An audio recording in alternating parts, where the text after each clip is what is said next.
کاتی شەڕی خەلیجا بوو ئەو دوو میراجە بەڵێ F-15ەکە هەردووکی خستە خوارەوە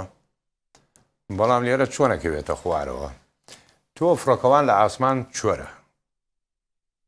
یعنی وەکو خەڵک نەزانێ فڕۆکەوان کە ئەڕوا لە هەدەفەدا و ئەوانە نەخێت لە ئاسمان فڕۆکەوان چۆرە هیچ شتێ نازانێتن چاوەڵا خۆڕەنگە من و زۆربەی خەڵکی شوا بزانێ و فڕۆکەوانە خۆی هەموو شتێ بینێ و خۆی هەدەفە پێکێ و خۆی ئەوە چۆن هەر بەڕاستی نەخێر تۆ ڕاداراتت هەیە باش ئەو فڕۆکەوانی کە فرێتە ئاسمان تۆ لە قاعیدەکەی خۆی لە شوێنێکە شتێک هەیە پێڵەن موجه ئەڕضی باش ئەو موجه ئەڕضیە کە لەسەر زەوی دانیشوە ئەویش فڕۆکەوانە بەسەوە خیبرەتی لەمانە زیاترە شارەزایی لە فڕۆکەوانەکە زیاترە بۆی هەیە ڕەنگ عەمیدە بەڵێ زۆر ژیانی لە ئاسمان بردووەتە سەر لەسەر ئەوە ئەوەستێ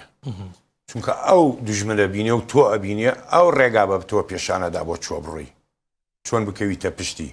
بەڵام بە نسبەتی سعودیە کە بڵێن ئەو فڕۆکەیە خستی F-15 لە میراج بەهێزترە بەڵام ئەوانیە بە ئاسانی بتوانێت میراج بخاتە خوارەوە بەڵام شتێک هەیە پێڵەن حربی ئەلکترۆنی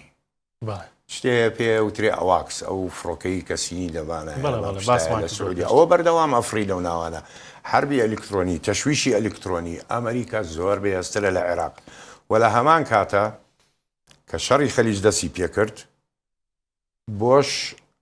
شخصی لە میتران داوای کرد خاڵی زەعیفی ئەم فڕۆکانە چییە چونکە عێراق میراجی زۆر عجایب بەکارهێنا دژی ئێران یعنی هەتا خۆی ئەمریکەکان ئەڵێن used with great successful سەرکەوتنێکی زۆر گەورە عێراق و میراجانەی بەکارهێنا دژی ئێران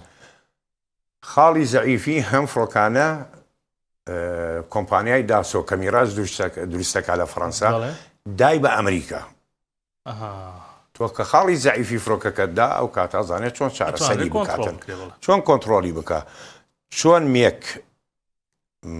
خاڵی زەعیفەکەیان زانی کە لە 16 نەقیب منیر ڕەفایل لە ڕەشید لە بەغاوە فڕی بردی بۆ سەحرا النەقەب دای بە ئیسرائیل ئەمریکا و ئیسرائیل خوێندیان زانیان خاڵی زەعیفی چۆنە ئەمە بخەن و لە هەمان کاتە لە 89 نەقیبێکی سووری بە سام العەدل مێک بسووسەی برد بۆ ئیسرائیل و پێش ئەوانیش لە چلەکان و پەنجاکان مەسریەکیش فڕۆکەی برد بۆ ئیسرائیل واتە نقاڵی زەعیفی تۆ دەرکەوت بۆیان ینی سعودیش هەر لەو ڕێگەی وتوانێ و میراجانە بخاتە خوارەوە بە یارمەتی ئەمریکا